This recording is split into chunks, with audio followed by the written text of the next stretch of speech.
happened upstairs? You were having this conversation? It happened right there. He just started screaming and he had the gun. I don't know if he knew it was loaded.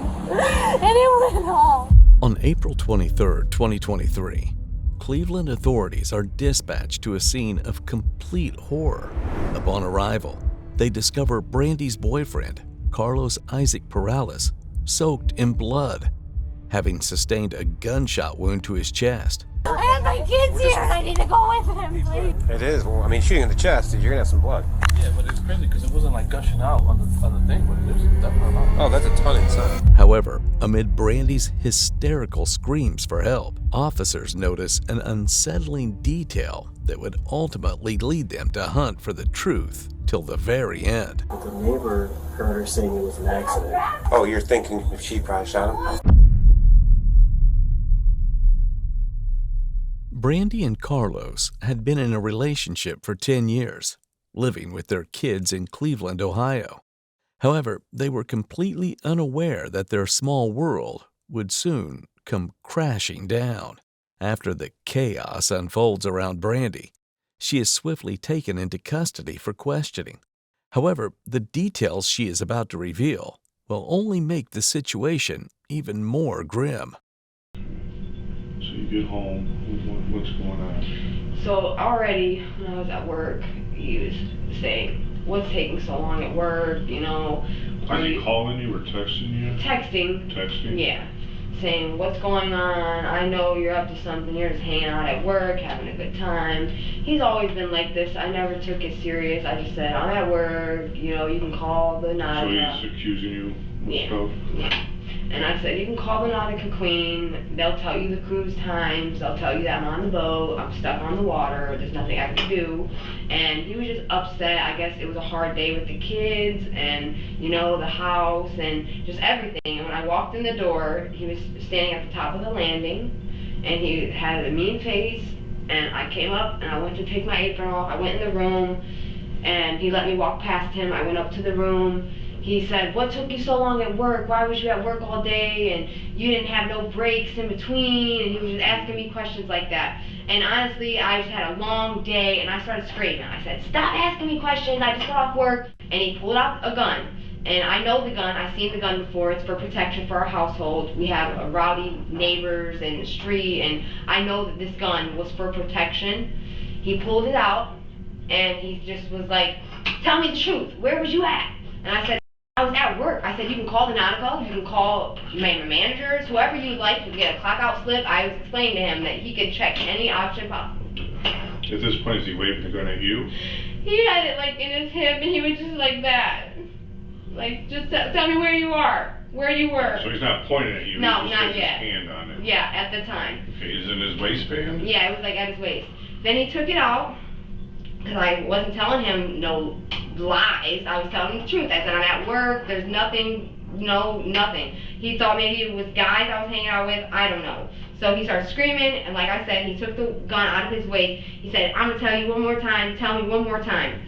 And I said, there was nothing going on. You know, I was telling him there was nothing else. And all of a sudden, I turned around. Honestly, I wanted to like run out the door because I was scared. He had the gun, he was screaming, and I didn't think it was loaded, obviously. I wouldn't think he'd have it loaded with the kids in the house, of course, if he kept it under the mattress. So that's like a non-safe spot, you know, like to have a loaded gun. So once he pulled it out of there, I seen that he put it in his hip, and I'm like, okay, you don't have it loaded. So I'm yelling at him, screaming back, saying, stop arguing, I don't want to hear it no more. I went to walk out the house because he was getting violent and just loud. As soon as we opened the door, he went up the stairs to take like a few steps to go up, and then he turned back around and he pulled the gun out again. And this time he had it out of his waist in his hand. He's like, what was you doing? And then all of a sudden I heard a big pop, and I was at this point walking out the door. I was gonna try to open the door and walk out, and that's when I heard the pop. And the door was already open once it popped. So I turned around and I seen that he had a hole right here. It looked like in his chest area. I didn't see the hole, but I seen blood. And he was holding it. And he said it was loaded. And I said, why would you have a loaded gun? And he just fell to the floor. I grabbed him. He got up. We ran to the porch. I said, neighbors heard the gunshot, obviously, because they were outside. That's when I heard the bullet. I heard the sound of the gun. I wasn't facing his direction. I was like running, and I was just trying to get out the house. You were on the steps. Right. At the top of the landing. So you didn't see him pull the trigger? No, absolutely not. I didn't even think he pulled the trigger. I thought maybe it shook and just popped. Because he had it kind of like aggressively, like yelling, and just, I thought maybe that's what happened, that it maybe just popped off. But he wouldn't have shot himself. I'm almost positive. So that doesn't make any sense. He wouldn't have shot himself. Today, after he had it, it dropped to the floor. And I looked at it, I said, it's loaded! And I grabbed it because the kids were upstairs. And I didn't know if it was gonna go off on the floor. I didn't know if he shook it and it went off. I didn't know if it was triggered by something. And I grabbed the gun, and I don't know if I grabbed him first. I think I grabbed him first. And I picked him up and I said, let's call the ambulance. I was looking for my phone, I was in panic, I didn't see the phone. So we went outside on the front porch, like I said, and there was neighbors already outside. And that's when I told the neighbors, please call 911. And I had the gun, and he was right there. But I set the gun somewhere, I believe, because when I seen he was bleeding, I went to cover him up.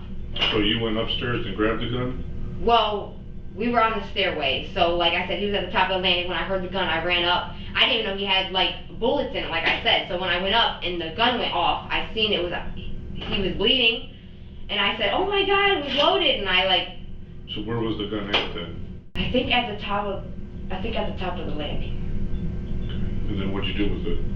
Brandy's statement exposes the grim reality of this seemingly happy couple. Despite her hysterical crying, detectives seem unbothered by her emotional state. They uncover unsettling evidence that sharply contrasts with her demeanor. Now, as detectives begin to comfort Brandy, they are unaware that her account is about to take an unexpected twist, ultimately changing the dynamics of this entire case. I was honestly so worried about him that I don't even remember like what I did with the gun. I just remember I was like, oh my God, it was loaded. I didn't know if it was real or a dream. I just seen a hole in him, and that's when I lost it. That's when I realized it was real. Because the bullet, the sound, I didn't know for sure what was going on until I seen that he was bleeding, and that's when I went into shock. Now, is this the whole truth? Yes. We have some discrepancies with that. Okay.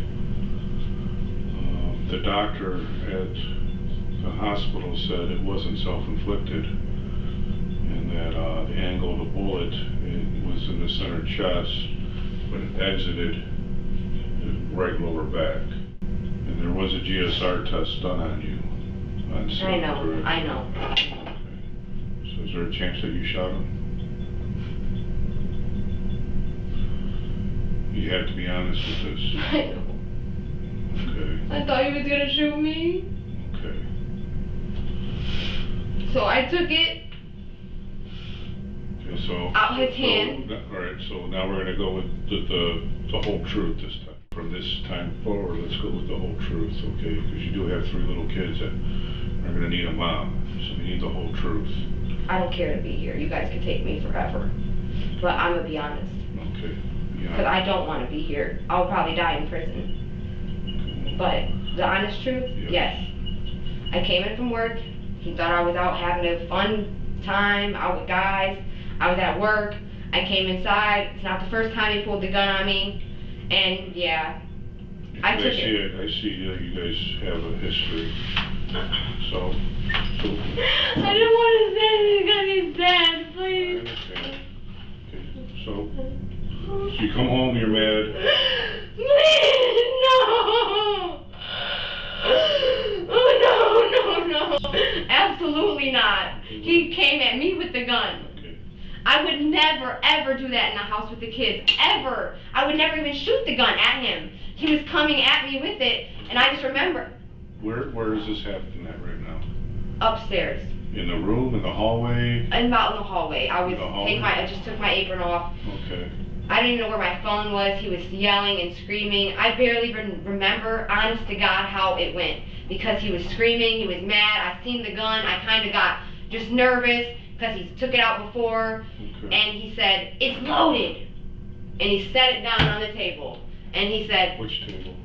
and then he said, "Tell me again." And that's when I turned around and I went to run down the stairs because I was scared. I thought he's gonna try to shoot me. I don't know. And once I went to run, he came with the gun and he's like, "Tell me one more time." And then he broke down like he was crying. He was like, I started crying. Where is this at down? And the stairway, like at the landing. Okay, the landing. And that's when I took the gun from him. And he said, "It's loaded." He told me again. He said, "It's loaded, Brandy." And he was running like following me down the stairs. And he said, "It's loaded." And I said, "Stop chasing me." And he kept following me. And I didn't even realize that I was pressing the trigger that hard. And I obviously done it. Okay, so where were you at? Where were you at when you were pressing on the trigger? To be honest, this whole night is a blur.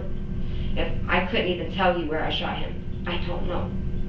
But you said you were running down the stairs. I was running down the stairs and he was coming after me, so I don't know if it was right in front of the door or if it was at the landing, but he was coming at me and I turned around. I don't know how to shoot. I never shot a gun in my life. And I didn't even think that it was loaded. He kept telling me it was loaded, but he said that many times and it wasn't loaded just to scare me. So I'm thinking, okay, he's just saying this, and he was coming at me, and I just... So when he put the gun on the nightstand, and he told you it was loaded. Yes, he did say it was loaded. And then you said somebody... But he said that many times, and it was never loaded, that he, tried to scare me, and usually, we didn't have bullets. We didn't even have bullets. It was really just, for like something to like scare somebody. I don't know if they're gonna break in our house or... You put it down and you grabbed it, where was he at? When I went to try to grab it, when it was on the nightstand, and he pushed me out the way, and he said it was loaded, and then he started crying. Once he did the breakdown, that's when I grabbed the gun. Because he was in like, and like he grabbed it off the nightstand, so it was in his hand when he was crying. And I grabbed it from him out of his hand, and I ran down the stairs. And that's when I ran down the stairs, he was following behind me. And that's when I turned around and I said, "Stop chasing me, stop." And he just kept coming at me. And I feel like the gun... I love him to death. But he's threatened me so many times, and I just didn't know what to do. We've been together 10 years. You've been with each other 10 years? Yeah. Since kids, he's the father of my kids. I would never do this to him on purpose. When did the gun enter the house? How long have you guys had the gun? Say maybe 8 months. 8 months? So in that 8 months with that gun in the house, how many times has that gun been brought out with domestic violences? Just once. Just one other time, besides tonight was one other time? He's threatened, of course, to bring it out, but he's only brought it out once. Does that count tonight? Or? No, this was the second So this time. will be the second time. Told your brothers? Yeah. Okay. And he put a gun to your head. How long ago was that?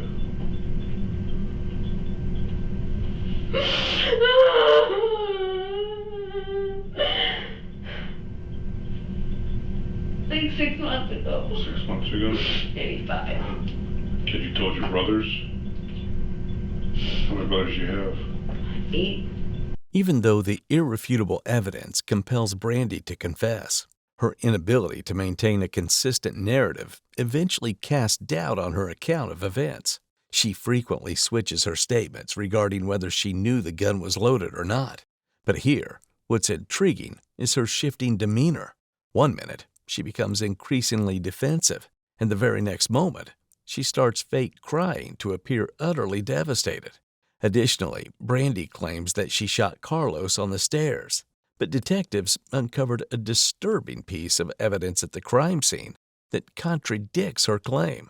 Detectives found a trail of blood leading from the couple's bedroom to the porch, a crucial piece of incriminating evidence that would seal Brandy's fate. What detectives are about to reveal next will certainly dismantle Brandy's narrative of self-defense. How often you guys get in domestic fights? Honestly, it hasn't been often because my daughter's getting bigger and I just do what he says, just listen and do whatever I can so there's not a fight. How often does it get physical? It hasn't been physical in years, since the last case when I called the cops. So it hasn't been physical in years? Yeah. But he put a gun to your head? Well, of course, that was Was that reported? the last one. No, I did not report it. Okay. Did the children ever witness that? No, they did not. So I had them at a sitter that night, and I think that's why he took advantage of that. So the children, have they witnessed any of the violence? Back in the day, when I called the cops, he held me hostage in the house. So that was one of the incidents that the kid was underneath the mattress when I finally found out. But before I found out, I had no clue. He was very close. He was running closer and closer. I didn't want to do it. I waited till last minute. So, But you were on the bottom. feet, how many feet would you say? I'd say maybe 2 or 3 feet. So we're talking like this close to you? Do you think he was on like the second or third step then? Yeah, or maybe even at the landing while I was running out the door. I was like trying to get out the door, and I turned around and there he was, and it just was like an instant thing. I didn't even try to aim it at him. Like, I just pulled the trigger, and it was just like instant. It hit him. So I'm gonna probably be in jail for the rest of my life, right? That I don't know. We don't make them decisions at all. What we do is, the evidence that we collected on scene doesn't show that. Struck him in the chest, was it a downward, an exit on his back. That would be impossible from being on the stairs. Well, I said he was coming down the stairs, so it was probably So at the it would've landing been- at the bottom once he got, It- because I was running out the door, but it was bullet- still inside the house. The bullet would have went up then through his chest. and But he was his up shoulder. the stairs, right. He wasn't up top, he was running down, and I was going out the door, so by the time I turned around, he was probably at the bottom. We know that's not even possible. The spent shell casing is upstairs on the second floor. The shell? Yeah, so when you shoot a gun, it ejects to the right. Showcasing. So I shot him upstairs? Yes. And And I that's think you shot him while he was sitting on the bed. He was coming after me. There's in the bedroom, right? He was in the room when you shot him. See, I just got off work and I had a few drinks and I was emotionally, just a mess when he was coming at me with all these things.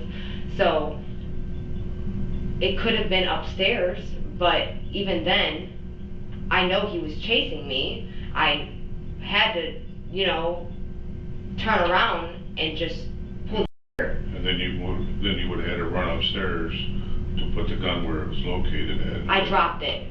Okay. And That ran. was upstairs, Right. on the second story. Then not that's where, upstairs. then that's where it happened then. But I do know that it happened in 5 seconds. I ran down the stairs. He said, I seen the hole, and I seen that I did that, and I ran and yelled, someone call 911, I couldn't find my phone. You gave us very consistent, probably 3 or 4 times that you had the gun in your hand, you ran downstairs, and he came after you, and he was at probably the second or third step, and when you shot him. Right. The landing upper. Well, it's the truth, it doesn't change. Okay. I know, but I said, I know it's a extremely traumatic experience, but again, the truth doesn't change. I understand. So you have to look at it in the eyes of the people That we're not there. I understand. right? And they're gonna look at this and say, she changed her statement so many times. And it sounds like you're changing it more and more just to kind of cover up. I was just And we- scared at we- first, I know. That we can't, we need to know the truth, okay? What's gonna hurt you is by continuing to I lie. understand. Brandy consistently recalls the past trauma. suggesting that she is trying to gain sympathy and convince detectives of her self-defense story. However, as she realizes that they aren't ready to believe her rehearsed version, she tries to feign forgetfulness in an effort to rationalize her lies. Ultimately, despite her efforts, Brandy heads down a path with no way out, legally or morally. She was charged with murder in the fatal shooting of Carlos Perales. However, the dates of her trial and sentencing have not yet been made public.